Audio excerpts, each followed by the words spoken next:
നമസ്കാരം, good evening. അപ്പോൾ അലിൻ ജോസ് പെരേരയാണ്. അപ്പോൾ ഞാൻ ഇന്നൊരു സിനിമ കണ്ടു. ആ സിനിമയുടെ പേരാദ്യം പരിചയപ്പെടുത്താം. സ്വകാര്യ സംഭവ ബഹുലം എന്ന സിനിമ. അതിൻ്റെ ഡയറക്ടർ സൈഡിലേക്ക് ആദ്യം പോകാം. നസീർ ബദറുദ്ദീന്റെ എക്സലന്റ് ഗംഭീരമായിട്ടുള്ള ഡയറക്ഷനാണ്. മനോഹരമായിട്ട് നമ്മുടെ നസീർ ബദറുദ്ദീൻ സാർ ഡയറക്ട് ചെയ്തിട്ടുണ്ട്. പിന്നെ ഇതിലെ അഭിനേതാക്കളെ വന്ന് നോക്കിക്കഴിഞ്ഞാൽ മികച്ച ഗാംഭീര്യം നിറഞ്ഞ വ്യത്യസ്തമായിട്ടുള്ള അവസരമാണ് കൊടുത്തിരിക്കുന്നത്. നമ്മുടെ ഗുരുവായൂർ അമ്പലനട എന്ന സിനിമയ്ക്ക് ശേഷം അഖിൽ കലവൂർ അഭിനയിച്ചിരിക്കുന്ന സിനിമയാണ് നമ്മുടെ സ്വകാര്യ സംഭവ ബഹുലം എന്ന സിനിമ. നല്ല നീറ്റായിട്ടുള്ള സിനിമയാണ്. ഇമോഷണൽ ഫാമിലി ഡ്രാമയാണ് സിനിമ സൂചിപ്പിച്ചിരിക്കുന്നത്. പിന്നെ പറഞ്ഞു കഴിഞ്ഞാൽ സുധീർ പറവൂറിന്റെ മികച്ച അഭിനയം തന്നെ പറയാം. ഒട്ടുമിക്ക മിമിക്രി വേദികളിലും ഉണ്ട് താരമായിരുന്നു സുധീർ പറവൂർ.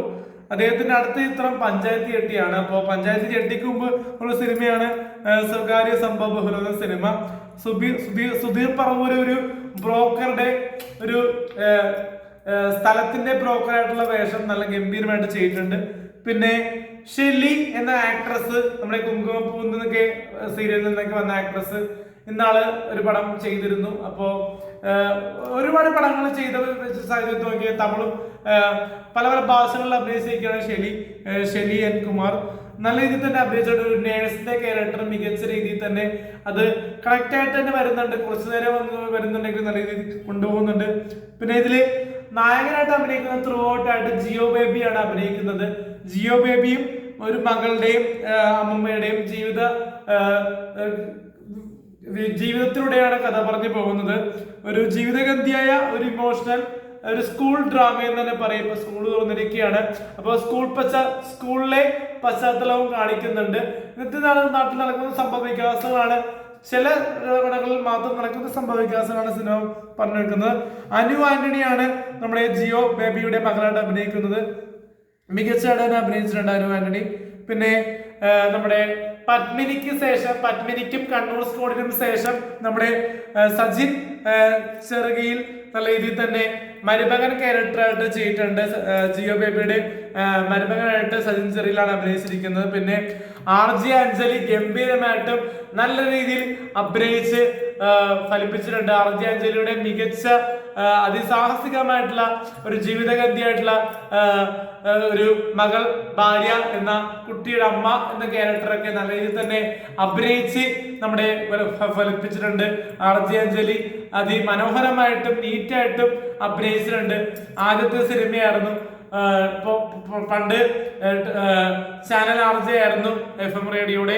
ഇപ്പോൾ സിനിമാ രംഗത്തേക്ക് ചുളിച്ചിരിക്കുകയാണ്. ഫസ്റ്റ് സിനിമയാണെന്ന് തോന്നുന്നു എന്റെ അറിവിൽ വെച്ച് നോക്കുമ്പോൾ. അപ്പൊ RJ അഞ്ജലി അതിഗംഭീരമായിട്ടും വ്യത്യസ്ത നിറഞ്ഞുള്ള RJ അഞ്ജലിയുടെ അഭിനയത്തിന്റെ ഒരു പോരാട്ടമായിരുന്നു ആദ്യം മുതൽ അവസാനം വരെ.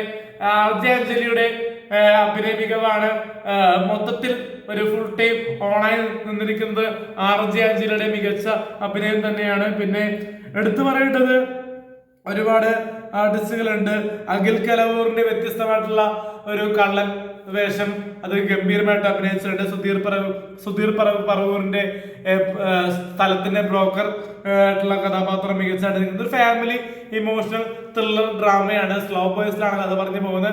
എന്തുകൊണ്ടും 1 ടൈം ആയിട്ടും 2 ടൈം ആയിട്ടും കണ്ടുകൊണ്ടിരിക്കാൻ പറ്റുന്ന സിനിമയാണ്. സിനിമയുടെ മ്യൂസിഷ്യൻ എടുത്തു കഴിഞ്ഞാൽ സിദ്ധാർത്ഥ പ്രദീപാണ്.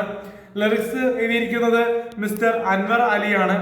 പിന്നെ ഛായാഗ്രഹണം സിനിമാറ്റോഗ്രാഫും ചെയ്തിരിക്കുന്നത് രാകേഷ് ധരന്റെ മികച്ച സിനിമാറ്റോഗ്രാഫി സിനിമയ്ക്ക് വർക്കൗട്ടായി പോയിട്ടുണ്ട്. പിന്നെ ഇത് സംവിധാനം ചെയ്തിരിക്കുന്നത് നസീർ ബദറുദ്ദീന്റെ അതിമനോഹരമായിട്ടുള്ള നല്ലൊരു പൂർണ്ണമായിട്ടുള്ള ഒരു ശാന്തമായിട്ടുള്ള ഡയറക്ഷനാണ്.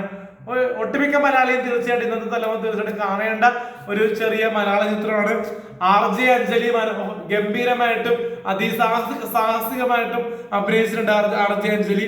പിന്നെ ഷെലിയും നല്ല രീതിയിൽ തന്നെ ജിയോ ബേബിയോട് ഒരു അഭിനയ സാഹസിക നിർമ്മിഷങ്ങളും വർക്കൗട്ടായി പോയിട്ടുണ്ട്. ജിയോ ബേബി നമ്മുടെ ഗ്രേറ്റ് ഇന്ത്യൻ കിച്ചന്റെ കാതലിന്റെ സംവിധാനമായിരുന്നു. ഇപ്പോ അഭിനയിച്ചുകൊണ്ടിരിക്കുകയാണ്. അപ്പോ ജിയോ ബേബിക്ക് ഓൾ ദി ബെസ്റ്റും. അപ്പോ നസീർ ബദറുദ്ദീന്റെ മികച്ച സ്ക്രിപ്റ്റും മികച്ച ഡയറക്ഷനുമാണ്. അതുകൊണ്ട് തന്നെ നല്ലൊരു ക്ലീൻ ആയിട്ടുള്ള സിനിമ, പക്ക കൊമേഴ്ഷ്യൽ സിനിമ. അത് തിയേറ്ററിൽ പോയി തന്നെ കാണണം. RJ അഞ്ജലി മികച്ചായിട്ട് ഗംഭീരമായിട്ട് അഭിനയിച്ചിട്ടുണ്ട്. RJ അഞ്ജലിയുടെ അഭിനയം കൊണ്ട് മാത്രം സിനിമ വർക്കൗട്ടായി പോവാൻ ശ്രമിക്കുന്നുണ്ട്. അപ്പോൾ എല്ലാവരും തിയേറ്ററിൽ പോയി കാണുക. RJ അഞ്ജലി, ഷെലി, സജിൻ ചെറിയിൽ, അനു ആന്റണി, ജിയോ ബേബി എല്ലാവരും നല്ല രീതിയിൽ തന്നെ അഭിനയിച്ചിട്ടുണ്ട്. നല്ലൊരു clean cinema, clean family emotional ഡ്രാമയാണ്. തിയേറ്ററിൽ പോയി കാണുക. റേറ്റിംഗ് അല്ലെങ്കിൽ ജോസ് പെരേര കൊടുക്കുന്നത് 5ൽ 4 ആണ്. Thank you.